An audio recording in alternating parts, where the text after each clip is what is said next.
Jack Hallal, Declan Hickey, back in studio, episode number 3.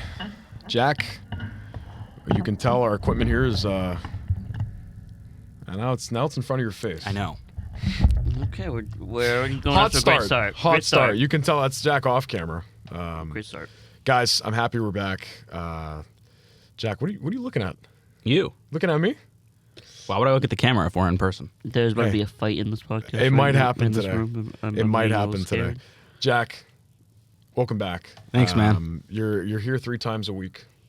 Yeah. Declan, we're here 5 times a week. Every day. So I think there's a slacking. Yeah, thing like we got going a on part timer over here. That's a little part timer. I did my time, fellas. Well, I'm just saying. I'm just saying. You are a part timer. The final season of the Hallal and Hickey show. Now in studio. How do you feel? Final. It's not time. going to be the final season. I'll be around. This is the final season of the show. I'll be around. Yeah, you'll be around, but the show, the show. Why can't we continue the show? can't. Why can't? Because you're not Wait, here. But I can stop by. You could be a guest on our show. We'll make that True. break when it comes, bro. That's right. Do you know we have a pretty tough boss, Declan Hickey. I know we do. We report. I deal to with him every day. I know. I am the toughest. I know. He's bad at getting a hold of. Oh. Yep. You That's have to go not through his true. secretary That's first. just not you got true. his secretary. Who is his secretary? I don't know, his mom. It's My Ma? mom. Okay, It's Ma or it's got to be Adam. It's Ma or Adam for sure. Adam's my secretary. Yeah, he's the secretary. Shout out Adam Kearney, by the way. Shout That's him out. right. Big shout out. Jack in the show notes today just put a D, so that was interesting. Other than that, What? I did that for. Wait, I'm actually very confused there's what you just nothing said. in the show notes. Okay. Yes, dude, I did him. You just put a D. No, I swear I did it. I swear. Okay. That was I did them on my because, phone. I need to put a random letter so I could do my name. Oh, second. okay. Well, hot start to this episode. Anyways, today we're going to talk about Yes, I just put Red Sox series. Obviously tonight, today it ends at 1 p.m. 3-game. I'm going to call it a series win. It's a 4-game series. I'm just going to call it a series win because if we sweep today, we sweep today. That'd be awesome. We got the war pig on the mound. That's right. And then on Friday, according to Christopher Smith, and now Jack.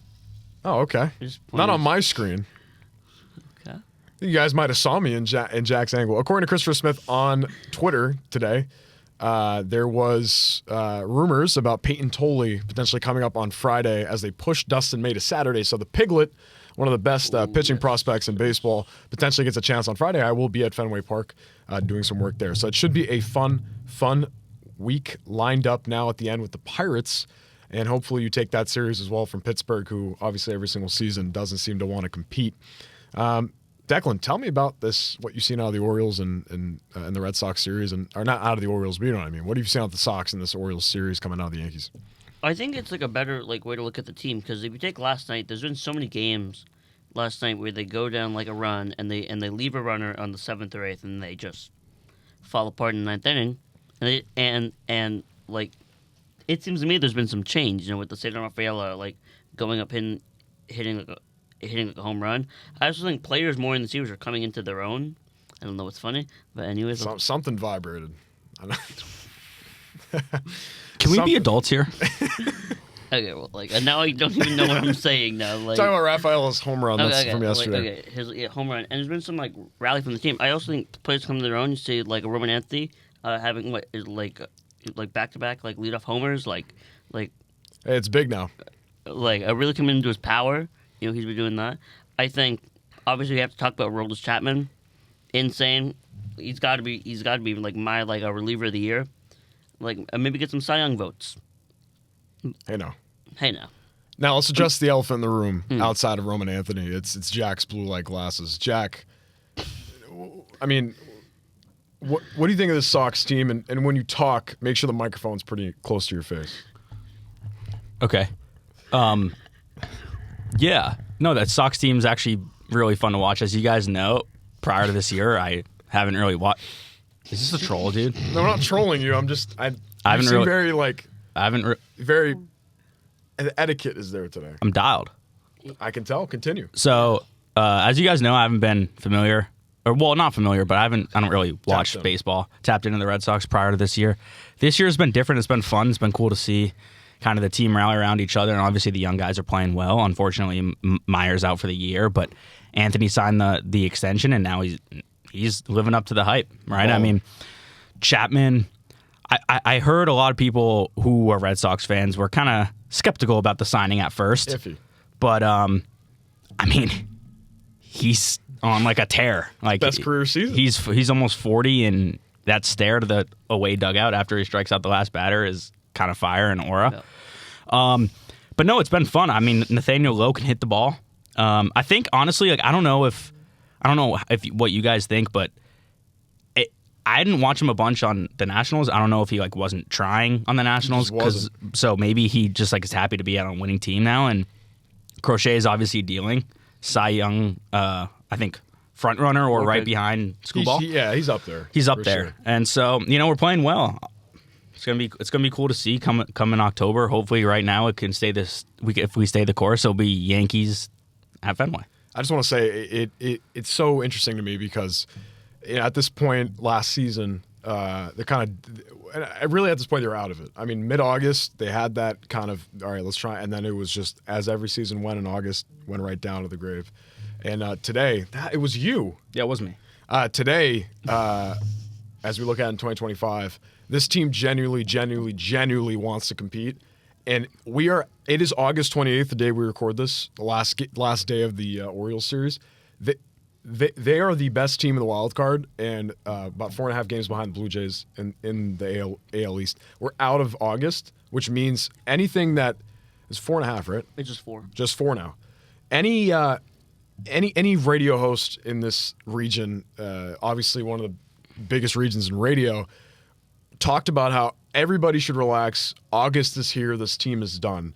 I think the trade deadline was lackluster. They didn't do enough. Obviously, we see that with the back end of the rotation. Maybe Peyton Tolley can just come up and stick in that role and be a dog because we all know he can with that fast. He's got a nice, hard fastball from the left side. But there's something different about this team, and we said it earlier, going into the Yankees series. We called that episode the most important series of the year. And it was. Truthfully, it was. Yep. And they took 3 games, and now looking to take 4 against the Orioles. And, dude, you're in a spot where last year we went 81-81, third-place team. We're about to reach 80 wins in 5 games. I mean, it's crazy to me. I mean, they're going to be in a spot, to my prediction, when we were sitting in Studio A live on the broadcast, and I said 91 games. And they're on track and on pace right now to potentially win 91 games or 92-93. I mean, this team, regardless as to what people say, they have the best ERA in baseball, starting rotation ERA at 3.23 since June 8th. Mm-hmm. That's huge. Mm-hmm.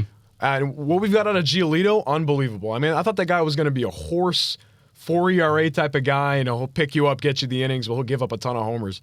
Whatever they tinkered in his delivery has unbelievably changed this rotation.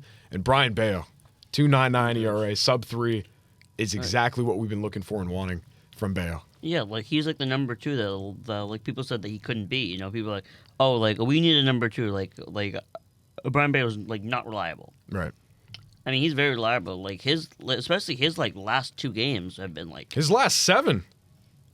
Honestly, I mean, he's reached 7 innings pitched almost every time he's pitched out here. And that's also like he was great last night. He was phenomenal. Like except the 1 run, but he was so. Right, but that's 1 run. I know. Right? Yeah, 1. And we take a look at today. Justin Slayton gets recalled from Worcester. He was on the 60-day IL. This bullpen has been one of the best in baseball. Mm-hmm. I have yet to say that about the Red Sox in a very long time. You add a guy like Justin Slayton back into this mix. You got Garrett Whitlock setting up, Greg Weissert in there, Brennan Bernardino, Slayton. That shifts everybody down or up. Now you have everyone in a position and a role to compete.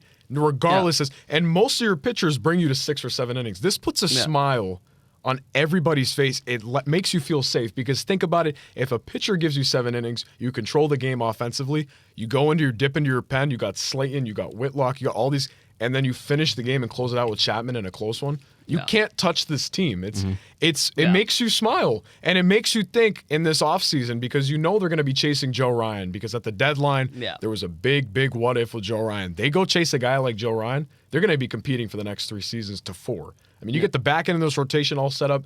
Giolito will be back on the option. Bayo's locked in for 5 more seasons. Crochet's got his extension. This team is in win now. We talked about next year. They are here. Mm-hmm. The future is now. Mm-hmm. That's unbelievable to me, and it makes me happy. Jack, any wrapping up thoughts on the Sox? Yeah, I think. Look, as we talked about in Studio A earlier in the MLB season last spring, we were obviously, I think all of us kind of were high on the Bregman signing. Right. And, obviously it's taken a big toll on our team in a good way, right? I mean, he's that vet that everyone looks up to, and, he says he loves Boston, and Roman Anthony and Marcelo Meyer look up to him as a leader, and, he's just kind of the guy you need. And Devers obviously didn't want to take that role, and Bregman's like, all right, you can leave and I'll do it. And he's happily taken the young guys, welcomed them with open arms, and Bregman's been a big reason why we're on this hot streak. It's the glue guy, and we heard Lucas Giolito on the Baseball Isn't Boring show. Shout out Rob Bradford. He said to Rob in the dugout, he said, Bregman went up to me after an inning and said, I think you're tipping your changeup. I mean, this is a pitcher and a position player. I mean, and Gio said this is the closest he's ever felt as a team. The pitchers and the position players are helping each other out. It's not just, all right, you guys are pitching and we're going to do our – it is a collaborative effort. That in itself, in my opinion, boosts this team from being a subpar, just make it in the wild card team. When you had a guy like Bregman who needs an extension, I mean, if he doesn't get extended, he's going to opt out. I mean, he could probably get 45 to 50 mil. We're paying him 40 a year. I mean, that's a commitment that John Henry made, and I appreciate that. But if they want to compete for the next coming seasons, you extend a guy, regardless of his age. He's 30. When would they do that? So, again, it'd be a post, after the season. Okay. Yeah, because he said that he doesn't want to do it till the season ends. Yeah, and he wants to be here. Right? Does he? He does. Yeah. There's a obvious, but they need to come together on an agreement. Mm-hmm. Scott Boras is his agent, so they're not going to back down. That's Juan Soto's agent. That's some of the best. Oh, no. He controls the best. And another thing, if you want to say no about, Roman Anthony's agent is also Scott Boras, and they took that contract. So I don't know. Okay. We'll see how that goes. I think. Can I just say one thing? Sure. I don't know if it's true, but this is what I heard, and you guys can. Yeah. But I heard that during the Roman Anthony extension, period, I heard the Red Sox went right to Roman Anthony, not his agent. So they did have discussions with him. So could that be the same with Bregman? Not really, because Bregman's been in this. So he knows better. Forever. He knows better. if they present Bregman with 48 to 50 annual, earnings, he'll be like, sure. But he can make 52, 53, maybe incentive, maybe not. Maybe you get a more of a signing bonus. Like, I think, in my opinion, that's a guy worth 53 a year, legitimately. But if a team offers Bregman $2 million more than us, he's going to stay with us. I think so. I think what we're best at in these negotiations is the years. Yeah. I mean, you can, again, they manipulate void years in such a great way. Like, if they give him, Bregman's 30, right? He's in the position and pool to get a 6 to 8 year contract. Yeah. You could have 36-year-old Alex Bregman play. Will he be the same Alex Bregman he was at 30? No. But you could do void years. You could void the final 2 years. Say, hey, let's agree. Let me front load your money, give you the most amount of money in the beginning of this contract. At the end, we're going to void it, just retire a Red Sox, and that's how I think it's going to happen. Yeah. And I think they're going to get it done. And I'm confident in this front office to get it done. And if they do, I mean, you take a look at the rest of this lineup next year and what you can add. And Breslow was just on WEI this morning, and he talked about it. He said, we're in a position now where we're in win now, and we're going to compete. And when we go out into the market, we have money to spend. And he said, when he traded Devers in June, that Yankee series, Devers hit a home run literally the second they got out of Fenway to fly, and they traded Devers. The 2 days later in that press conference, Breslow said, we're going to look back and we're going to have more wins than people think we're going to have at this point, without him. And he was right. Everyone looked at him like he was insane. But he was right. Yeah. Devers is on a team that is well out of the playoff picture, and they're going to be booted in about a week or so. It's also a crazy thing with the Giants too. Like they were I don't want to take too much time. Yeah. But they were a team that was one game behind the Dodgers. Wagon. And they went just all the way. Oh, so they were good. They're very good. But that doesn't take away from the fact that Devers has 26 home runs right now. He hit 2 last night. Yeah. Right? So he's doing what he's supposed to be doing. He's a power hitting first baseman. Asterisk. I played third. Going back to that, we're talking about spring of last year. I was obviously wrong about it being a nothing burger. Me too.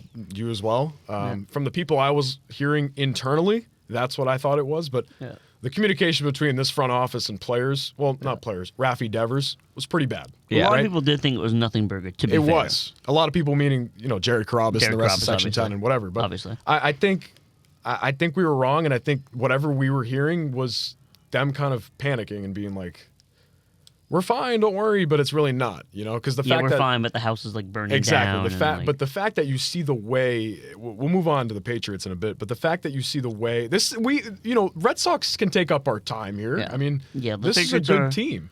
I I think the fact that Devers went to San Francisco and then first of all, skipped on a bunch of first base practices, like position practices, skipped on them, no-showed 4 times.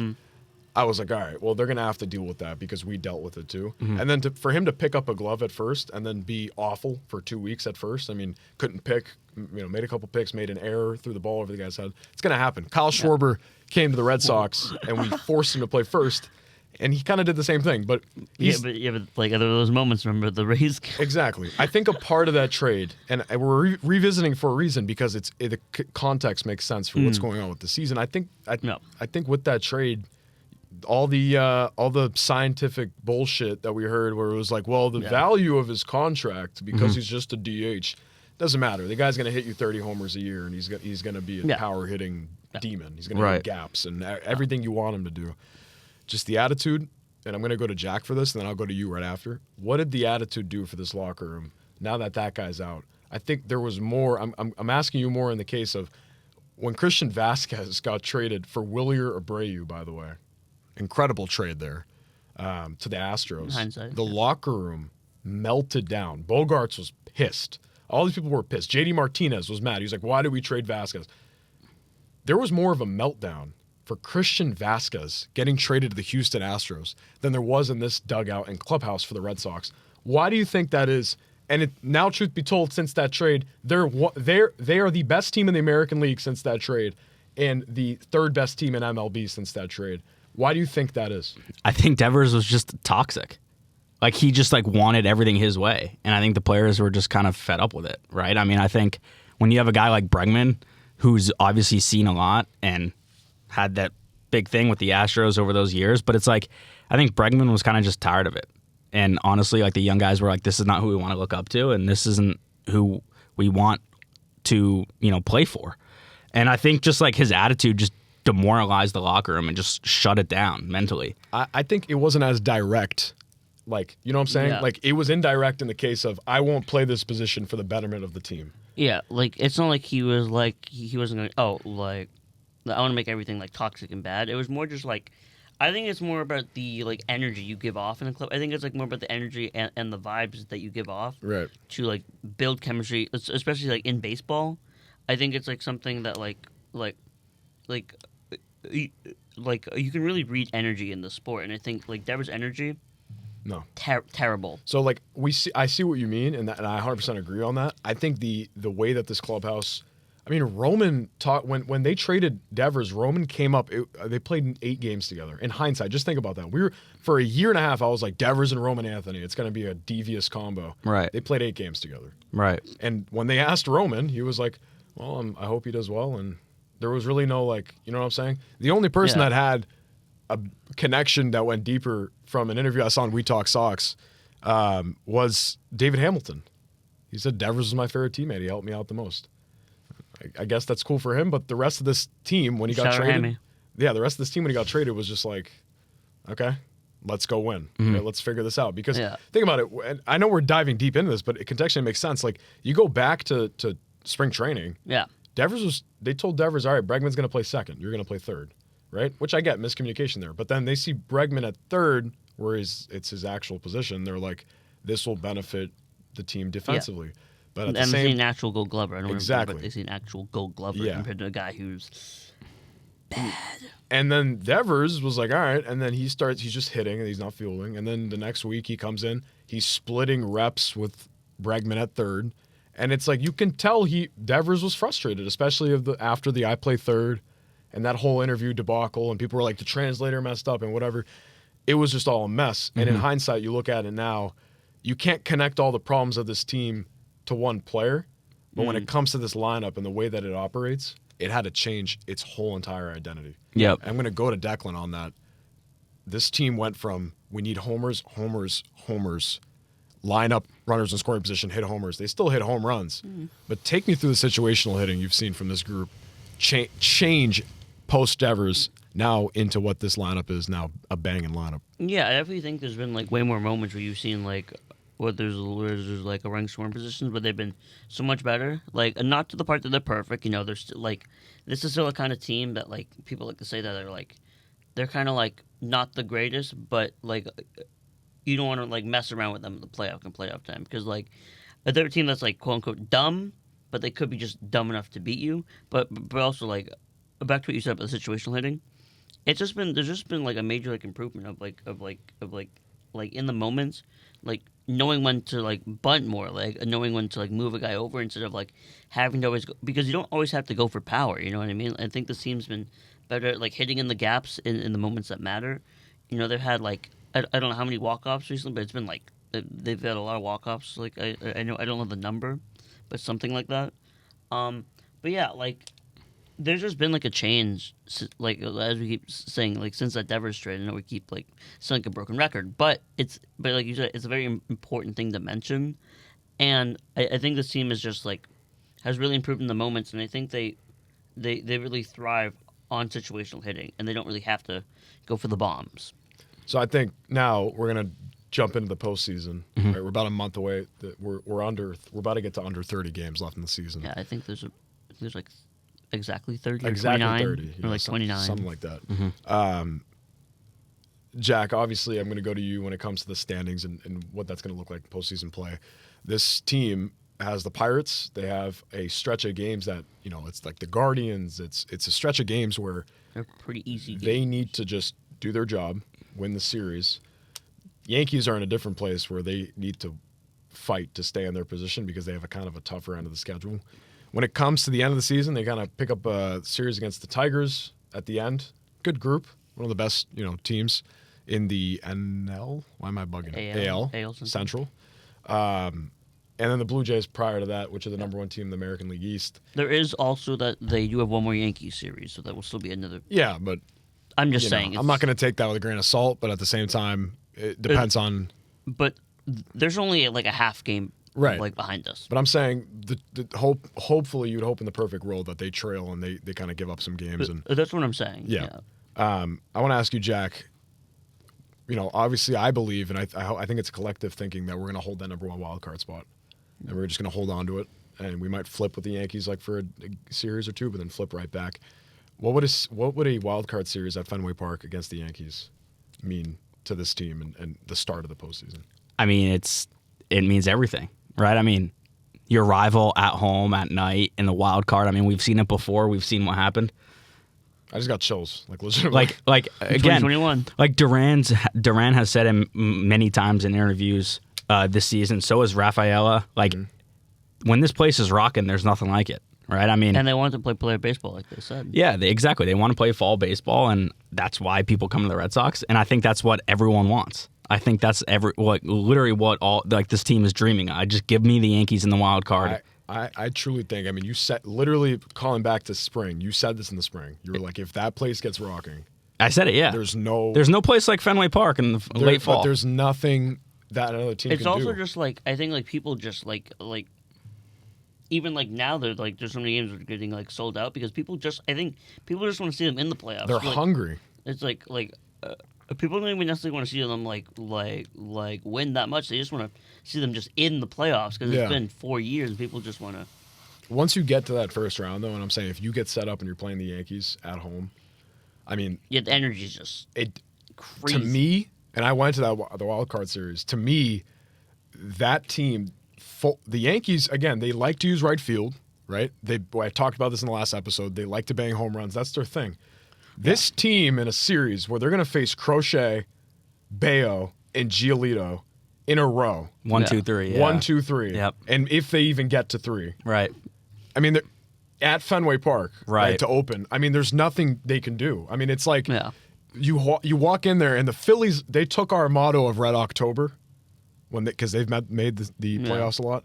That's the real Red October. Yeah. I mean, Fenway Park, yep. And we've heard people, we've heard Petey say it, we've heard Ortiz say it, we've heard legends say it. They can feel the ground shake. That might be because the stadium is from the freaking 1900s, but literally, when I was sitting there and that thing was swaying, that thing sways. Because, like, you got the good experience because I went to game 5 of the ALCS. Oh yeah, tough one. But I'm saying Yeah. like off of what Jack, can I go wrapping this up postseason wise?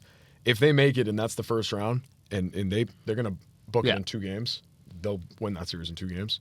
And probably as of right now, their next opponent would be the Blue Jays. So that would also be interesting because there's a division rival. But I'm saying if the steam you pick up winning that first round, anything can happen. So, wait, I just have a question. So, the wild card, I know it's best of 3, right? Best of 3. So, if it goes to the third game, like 1-1, and obviously Let's say decider, ties again? it's all at Fenway. All 3 are at Fenway. No.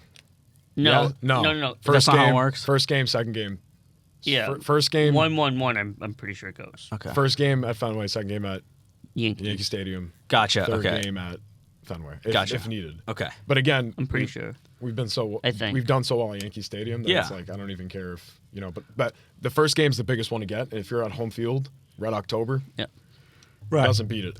And you know? then ALDS is best of 5. Yep. And then best of 7-7. Yeah. Yep. But also the first 2 seeds get a bye. Yes. Correct. And I'm saying, regardless as to how good the Blue Jays have been, if they pick up steam in the first round, and let's say they play the Yankees in the first round, I can 100% bet you that series, regardless if we're at the Rogers Center, then coming back. And Blue Jays have always had like playoff struggles, especially in the second round. That's right.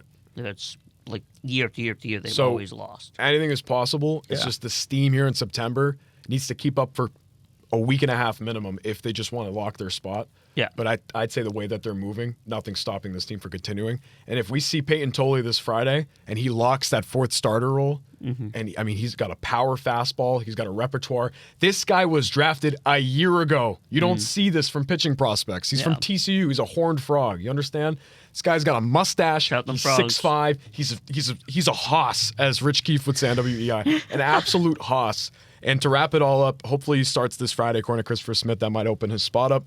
Red Sox in a good spot, 74 and 60. Looking to make it 75 tonight on a 4-game sweep. And all of our luck and passion for this team, even our questions that we had about is Chapman. I mean, I talked about Liam Hendricks in the preseason. That guy's just gone nowhere and he's injured. But to move on Shout to out the Liam, Patriots, to kind of start off, you guys saw those new unis, the NFL rivals. I didn't get to see them. Did they look good? I thought they were pretty cool. Are they the? They're were like all City right. Connects. Yeah.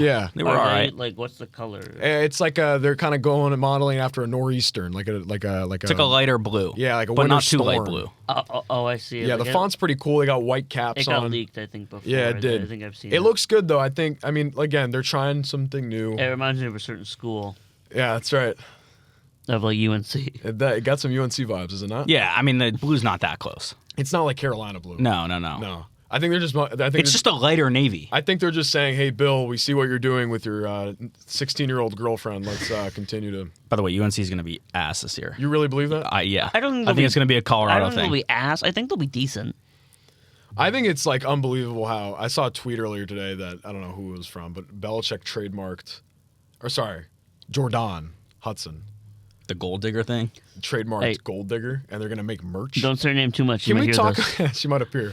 Can we talk about how the amount of aura that he lost in 2 years of He's off the rails, dude. like it was like this guy was aura. Like you see him, you're like, all right, that's a demon. Like he had Tom Brady, one of the best. He had coached the best defenses of all time, coached LT, and then this happens. Like, Yeah. I mean, not to stray away from the rivalry's uniform, but I mean, we'll talk about Belichick. Our first episode live, that's one of our topics to talk about the UNC, and because I mean, everyone's talking about it in this region, right? And it's important to talk about. I mean, that guy was here forever, and he couldn't get an NFL job. I think John Gruden will get an NFL job before Belichick gets another one. That is bad. Anyways, going back to the rivalries uniforms. The Bills had an all white. I think they look really, really clean. The Seahawks went Oregon style with the specs and like Ooh, I like a that. green, and I like I think that. they look cool. If you look at the details, the way the font looks, there's like they have like little it's a mesh design. There's cool designs on there. I think it's cool for the sport. I think it's going to start something new for the team. Baseball has City Connects. Basketball City Connects are not great, but it's just another not really much to talk about. It's just kind of another add-on to the season. Oh but no, now, it is a cool thing to add. It is, too, though. yeah. 'Cause it's like always like cool to see, like always cool to see like new stuff like that. Yeah. like, appear in the league. we're here now, roster cuts, and then a weird sorry, like day one roster cuts, Cole Strange, Javon Baker, and Kendrick Bourne were still on the team. And then The next day, they cut them, and then I don't know what the process was like there. the one and only Tommy Cutlets. We got Tommy DeVito, which is, I don't know what to talk about that. But I'd say more of the cuts. What do you think of this group now that they've cut down to 53? And well, we tempered expectations. We talked about our record predictions. Yep. Outside of us, I was looking at like NFL Network, ESPN. I was looking at random content creators on TikTok. They have us winning 9 to 10. So Okay. the low end is 7, right? What are your thoughts on this roster construction now that we're kind of out of camp? Yeah, look, I mean, to be honest with you, when you look at it on paper or on the ESPN app and you click roster, it's not an amazing roster, No. right? It's not. It's just a a good solid group of guys that are coached by a guy who's had experience in Mike Vrabel. And look, do I think we're going to be nasty? No. Are we going to be good? Yes. And there's no way in hell we're going to be as bad as we were last year. That's just there's no way.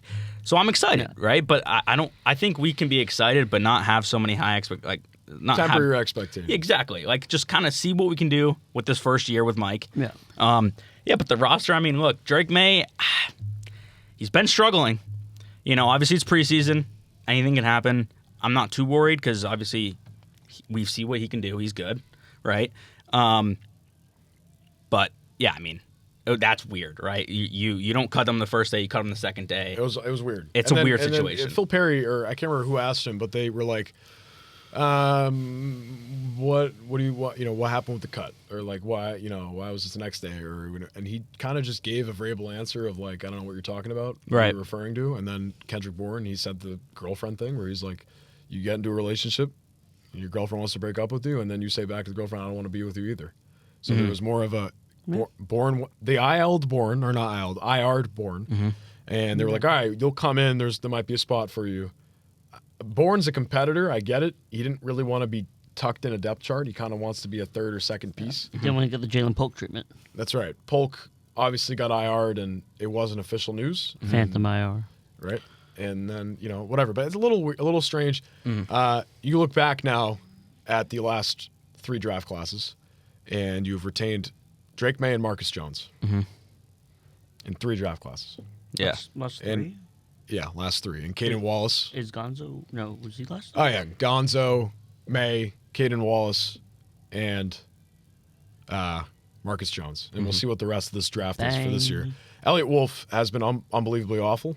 He helped Belichick, I guess you could say, draft Cole Strange in the first round, take Cyrus Jones years ago. I mean, there's been picks made. This starts, in my opinion, from 2017 to now, not even in the Wolf Mayo debacle, whatever the hell that draft was last year. Oh, God. Javon Baker famously said, I'm going to make people in wheelchairs stand up because He said because that? of how good I am, right? And he famously said, you better get your popcorn. Baker was terrible. That's so here. interesting to say right now. That's right. Yeah, he That's should Ba- be Baker- apologizing. Well, That's right. Baker was I've terrible. already seen the quote like Right. a bunch. It's insane. Baker was terrible here. I hope he does well somewhere else, but there's no, the fact that he couldn't even get receiving reps because he was so bad at route running and so bad at catching consistently. I think, to go over this roster, I'm going to go to you, Declan. We'll go to Jack. This receiving room now, you got Diggs, you got Pop Douglas, you got Keyshawn Booty, Mac Hollins, Yep. Afton Chisholm, Yes, Afton Chisholm, baby. and who else am I missing? That's about it. All right. There should be one more name. You said Diggs, 5, Pop, 2, Booty, 3. Hollins, Kyle Williams, Is- Afton Chisholm. Yeah, is the last one. There is a massive room for potential in this Yes. receivers room. There's a space and time where Stephon Diggs potentially turns into an actual one again. Do I think it's going to happen? No. I think he's going to be a 700, 800 receiving yards type of guy. Which is good enough, I feel like. I think for it's him good to do. enough. But this team, with those slot guys that they have, a Z like Kyle Williams, Jacoby Myers on the trade market. But Don't know we'll how see. that's going to Maybe go. something happens. Maybe. Maybe. Take me through it. What do you think of this receivers room? I think it's definitely like a solid group. I think from what we saw out of Afton Chisholm was very promising. Like obviously they're like, oh, he's like Edelman, he's like Amendola, which I know people want to do that because he's I'd say he's more like Dola. I would more agree with that. I said. Yeah, I'm just saying what the people are saying. for sure. But it's like, I actually like what I see out of the team. I think the person I'm most excited to see is to see what like a guy like a Kyle Williams does, because obviously I think he's like the fourth as of right now. I think He'd be the fifth and the sixth at the end with Chisholm. They'll probably rotate in Z. Yeah, because I feel like they have to let Mac Hollins. Which Mac Hollins looked pretty solid in preseason. They kind of have to let him, I think, play to start just because they gave him. Yeah. Because they gave him the money. Yeah. If just bad, I could see like Kyle Williams definitely going right in the 100%. lineup. I think he'll definitely get some reps here and there. I think if it's like a blowout or if it's a game that's not close, then maybe they give him some. I think Williams will come in. You think just like normally? Vrabel said it. McDaniel said it in press. They have a million packages. And you talk about Jumbo. That's true. That's true. They like Jumbo, right? And they got that swing tackle. The 7th round pick they picked, the tackle out of Mizzou. Pretty solid guy, and he could be a swing tackle type of player. And if they want to go jumbo, run the ball, I'm going to go to Jack on TreVeyon because, I mean, what a demon he is. I drafted my fantasy team, by the way. That's right. I wish I could get him. We'll kind of move to that now. Yeah. The receivers group, pretty consistent, solid group. We'll see how that goes. Jack, TreVeyon Henderson, what does he do for this team as a game changer? I was kind of thinking about it last night, actually. I was like, I don't think there's any chance that he shouldn't be our starter. Yeah, honestly, like literally first snap. Yeah, he should be on the field. He should be, but I think he's not gonna be because it's unfortunate because right now on the depth chart they just posted the full depth chart. And he's second. Yeah, right, and they got Ramondre up top in front of him. I really think after a drive, McDaniel's is just gonna slowly shift him up to 1. Yeah, but I think it'll be good because I think they will split a lot, which I think is kind of good because I think this league's turning more into you kind of have to have 2 100%. Decent running backs now. It's just the way the league is. So I also think splitting is good for them because they're 2 different types of running backs. Like Ramon's got like the power. There's bruisers. There's elusive backs. Power, there's receiving backs. But I agree with you, Mean, about TreVeyon. He should definitely be the starter, and I think he's got crazy upside going into this year. I mean, like we've seen in the preseason, but. He's just a guy who's also not afraid to get hit. No. He's not afraid of the contact. He just goes right down. Full force, just down the middle. So just continuing your thought on that. Yeah, I mean, I think he's going to spark a lot of energy into this offense. For sure. They love seeing the rookies just get after it and want to play and just have that much care for the game. And obviously what he did on the kick return, like nowadays it's kind of hard with the new formation to return kicks. We didn't see a lot last year. No. So that was pretty promising. Mm-hmm. Yeah. And he's quick, he's bigger, he's quick. Kind of almost like a David Montgomery. Obviously not like playing-wise. I'm saying like but build. he could be at one of the top running backs in the league. Yeah. And I think what's interesting with TreVeyon is you talk about 2 solid running backs you want on your roster. What's interesting about TreVeyon is they could have McDaniels, and I love Josh McDaniels. I think his formation and the way that he looks at and views the game is going to benefit Drake May this season. I'm going to get into that in a little bit. Yeah. But genuinely, like you take a look at what that backfield could be if they do a twin set and they have, 2 receivers out, X and Z, and they go Gibson and TreVeyon out of the backfield. I mean, there is time will tell. I mean, Gibson, you saw him last year, one of the better athletes we had on whatever that group was. Yeah. He could be someone that if they run a twins package and they both running routes or one's chipping or they do some type of option, it's just endless. Because they're both good receivers, both exactly. of them, too. But the thing about TreVeyon is this guy can receive, he can run the ball hard, but the thing we haven't had in a while is a guy with burst like he does. Right. I mean, he is, again, I know he's an Ohio State product, but he really reminds me of a Georgia type of back out of the backfield. You know what I'm saying? Like a Nick Chubb kind of stuff. Maybe like a Gibbs, maybe. Jahmyr Gibbs. I just think that's like Georgia style football to me. But Ohio State, I mean, they've got a great program. But I'm saying the burst out of the backfield, the willingness, and you saw him in preseason. There was a play. It was 2nd and goal. They were down. It was the Vikings game. Mm-hmm. He has the patience of a prime Le'Veon Bell, where he's sitting there and he's patient. There's a guy right in front of him. He takes a step to his left on the juke. As soon as he sees the hole for a split second that opened up because that guy came through on the line, he hit the hole and he ran a 12-yard touchdown in. Yeah. I mean, it should have been a loss of gain. Yeah. That's what he brings to the table for this team. Yeah. I mean, for sure. I think, look what happened last time we kind of had two backs that could receive and run at the same time. Like, it brings me back to the days we had James White and Deion Lewis. Like, or like Sonny Michel. Yeah, like it's. I think McDaniels is completely fine with doing a split back thing, and I think he's happy about it. But also, like, when you have a rookie that can give you this much potential, like, he's like, all right, relief. The part of McDaniels, because we talked, and I'll dive into it with May, that I talked about these formations. That's the best thing McDaniels good at: situational football, and knowing what personnel to put in these formations. If it's 2nd and 3. And McDaniels is like, all right, well, they've been playing us hard in the pass game. Like Brady used to do all the time. It'd be 1st and 10. They dump it off on an out for 5 yards.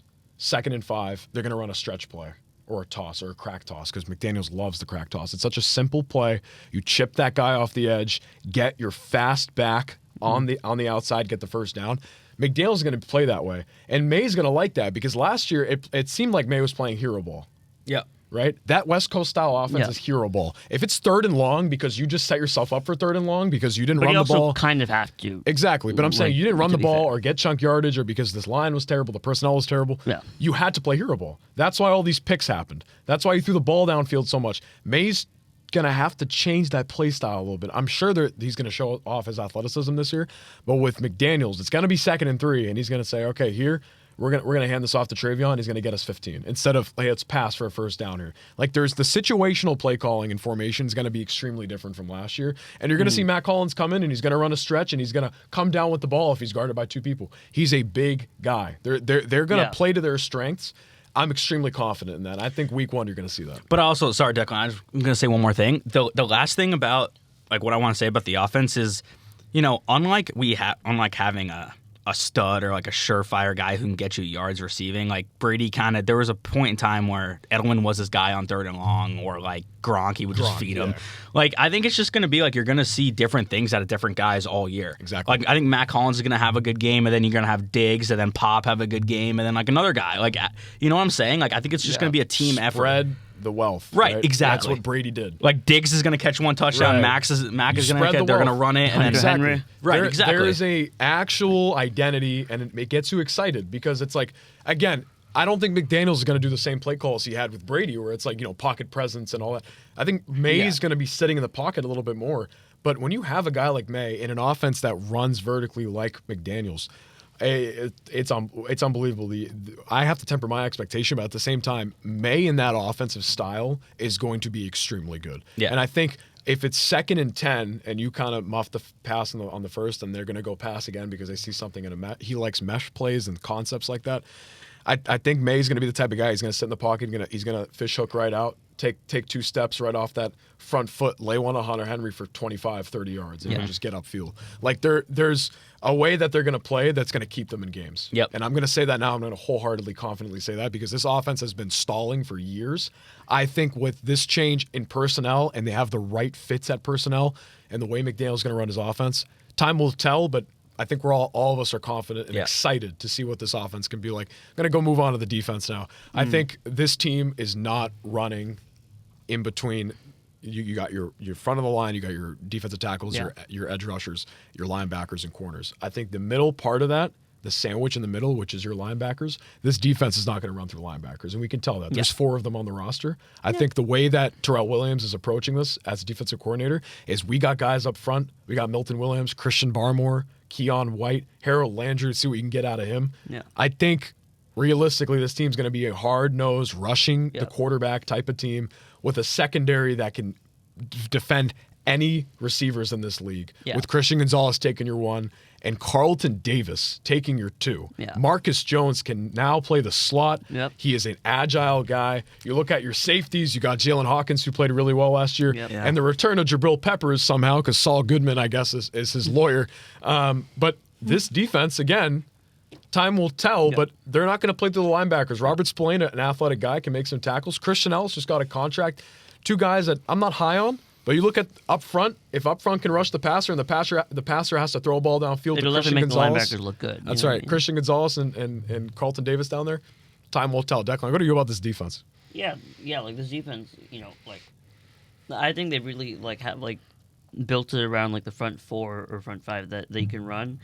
Like I feel like they knew they didn't have like as strong as linebackers, and so like that's why they had to sign one to begin with. You know what I mean? Like that's the reason they even had to sign like Somebody.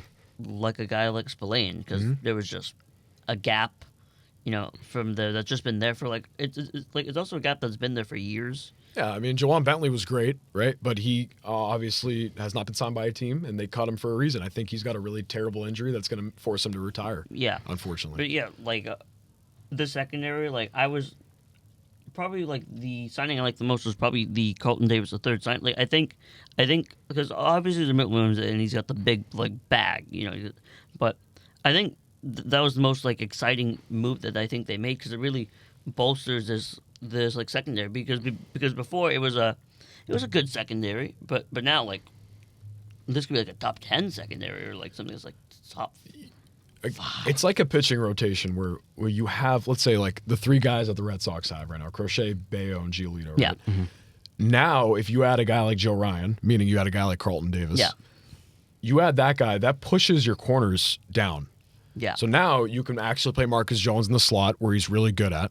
Yeah. You can play Alex Austin, who was a good get for the team last year. And also lets like other people who are like rookie corners like coming in to get more like, I don't know, like training, I guess is what I'm trying to say. Less reps in high leverage situations, right? You got guys in front of you that can play in higher pressure situations. Less reps and more lets them learn, because now there's like guys who are like, I wouldn't say vets, but there's guys who have played for like at least like a 3 or more years, like your Marcus Jones, Gonzo, and Davis. Right. Jack, anything on this defense? Talking about the guys up front, and then we'll kind of get to trade rumors as well. Yeah, I mean, I'm looking at the defense now, and I was actually going to say Harold Landry III is listed as a linebacker. Technically, he's going to play on the edge. Yeah, on the but he's edge, going to play. Like, okay, and then what about, is it Christian Ellis? Ellis has been a linebacker. Okay, I like. Look what happened. Like when the Patriots have good middle linebackers, like remember Dante Hightower and Kyle Van Noy, like they were great. I think just making like smart tackles, right. like poking the ball out when needed. Like I think we could see this from these guys. We could from Spillane and Ellis. I just think they're going to solely do this thing where they're going to rush guys. Yeah. And they're going to force quarterbacks to make a throw. And if the quarterback makes a throw, that's secondary. You know what I'm saying? That's the identity, I think, of the defense is going to be rush the quarterback, play good run defense. If they have to make a throw, they got to make a throw, because you got Gonzalez down there. Imagine you're getting rushed by Milton Williams, Keon White. I mean, yeah, the only thing will probably be like is like our like medium pass defense. It might be on the rough side, but I think this defense is going to go back into its top 10 range again. I do too. And again, a lot of people want Micah Parsons. No. I don't think he's going to leave Dallas. Yeah, but he's been sleeping on trainers' beds and eating popcorn prior to games. But do you think his price is too high? No, I don't think so. He's one of the best. He is the best end in the NFL. Yeah. Jack, I know you're an attitude guy.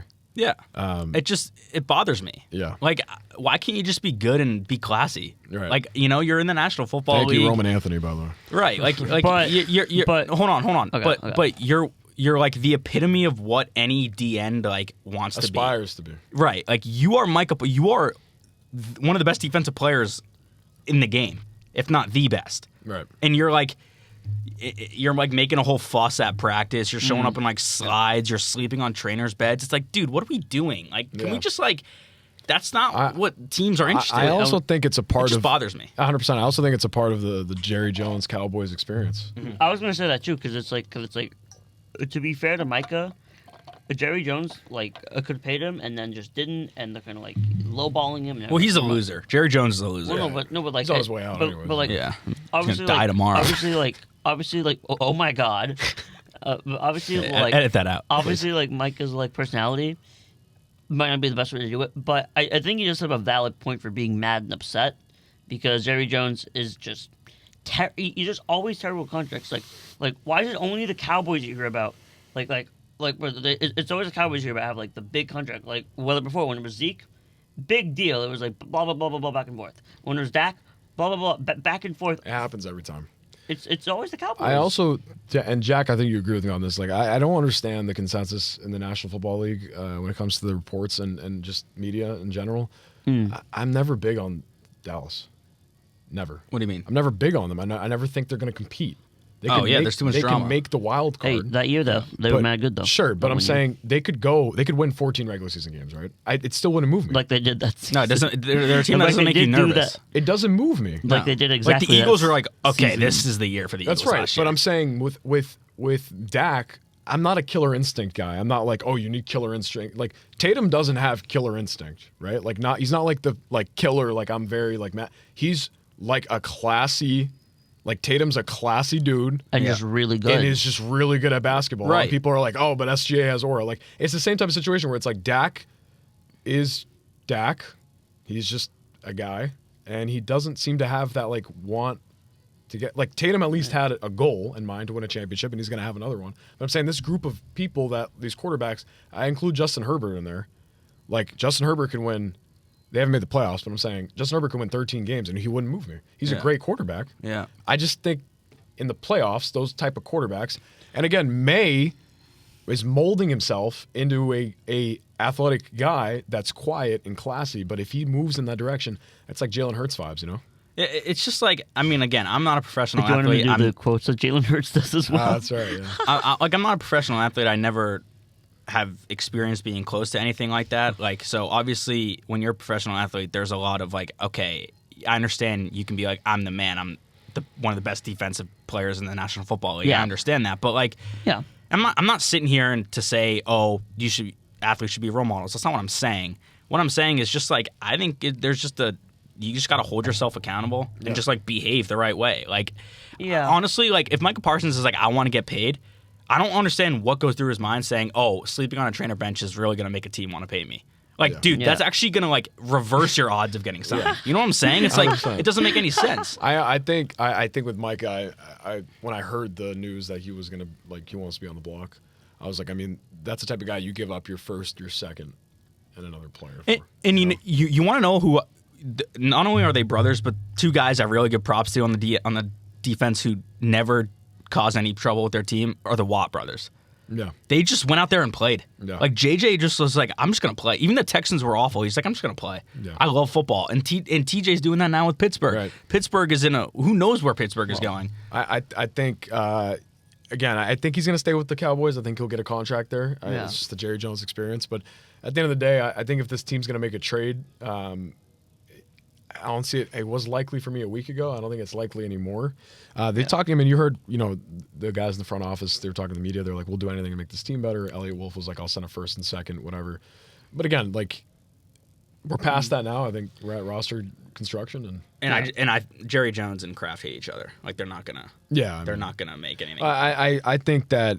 I mean, that's beside the point. I understand, but like, I just can't see it happening. I also can't see the Jacoby Myers stuff happening because. You just don't think anyone like wants him, or do you think it's just more like Myers or Parsons? Like Myers. I think to move on to Jacoby, I think that in the receiving room now, you're gonna have to push. You don't really know who would fit. But I'm saying I think he'd fit on this team. But I'm thinking who would he push out because they like what they have. True. So would he push out Chisholm? He'd probably push out Chisholm, but they like what they see out of Chisholm.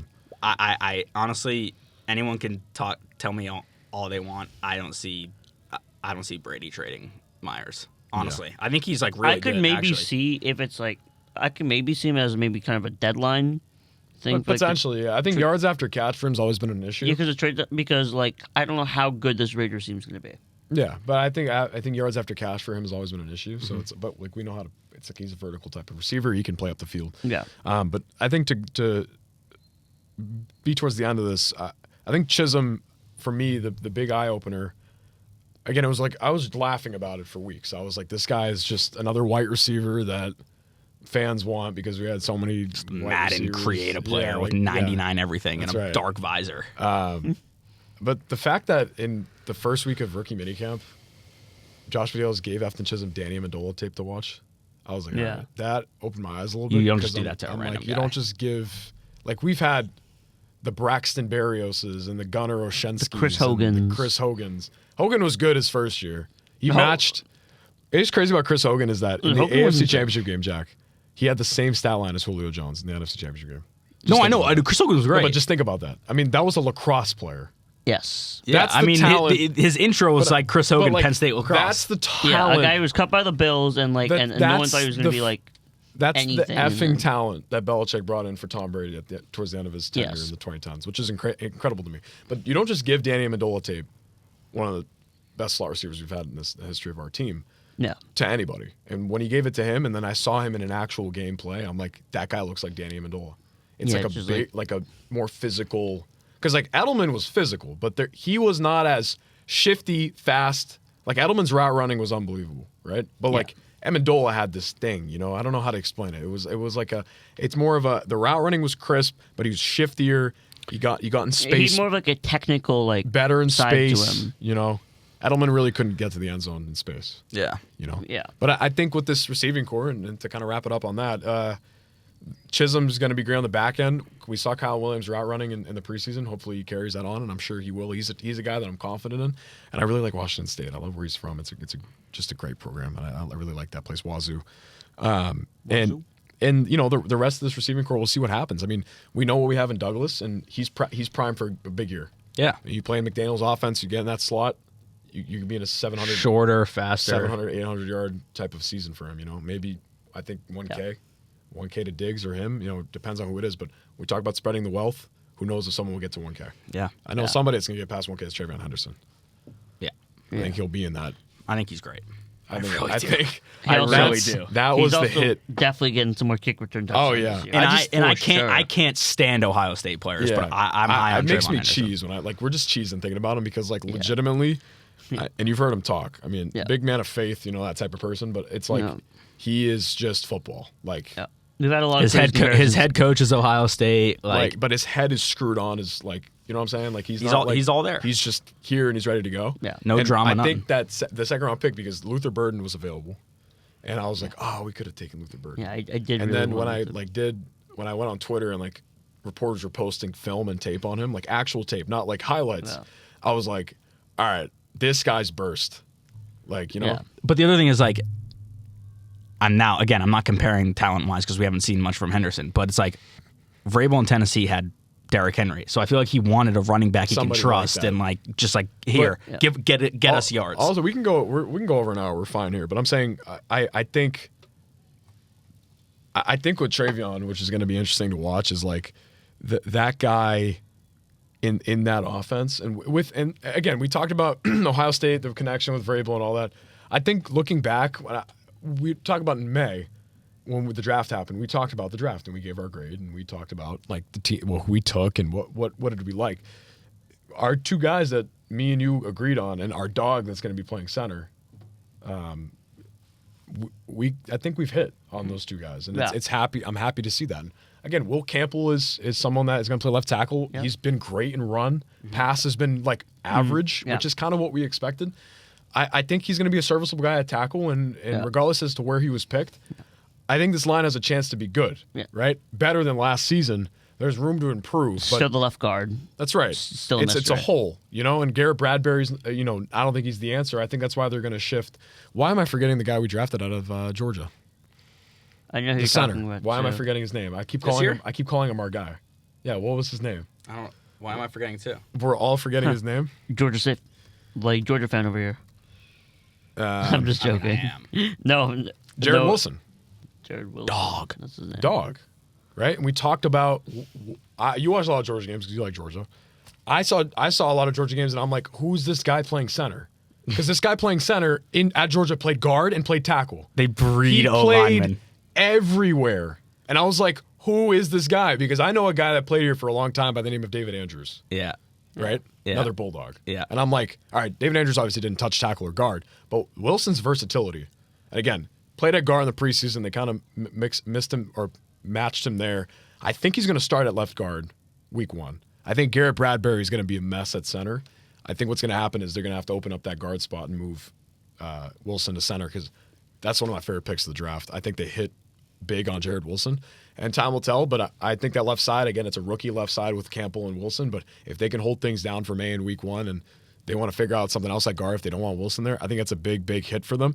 And, you know, I guess we'll say time will tell, but from what we're seeing out of this class so far, they're making strides in practice, unlike when we were waiting to hear things about Baker last year and what was the Polk pick, because can you imagine we took Ladd McConkey like we should have? Like, I don't understand what the process was there, because who knows if Vlad McConkey was in a Patriots uniform, what he would do with Drake May. I think they'd be an incredible tandem. But now he's with What If Man and Justin Herbert.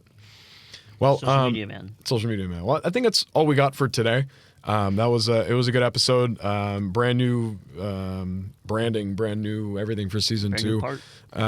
Now that we're here, we're gonna do on the street. We're gonna have students join us. We're gonna be outside. We're Definitely gonna like a lot more guests. more guests this year. Big Yep. guests, small guests, alumni, Station guests as well. People. station guests. It's a big season, and we might be on 2 days a week, Maybe. potentially, or we might be on 1 day a week and have a podcast a week. So we'll have 2 episodes. We will see. See how that goes. But thank you so much for watching. We'll see you later. Jack, blue light glasses, got to keep them on. I think he keeps them on. I think it's a look. I do too. And I'm repping the There you go. tremendously locked in. We're locked in Oh, yeah. here at the We Hallal are Hickey locked Show in. for sure.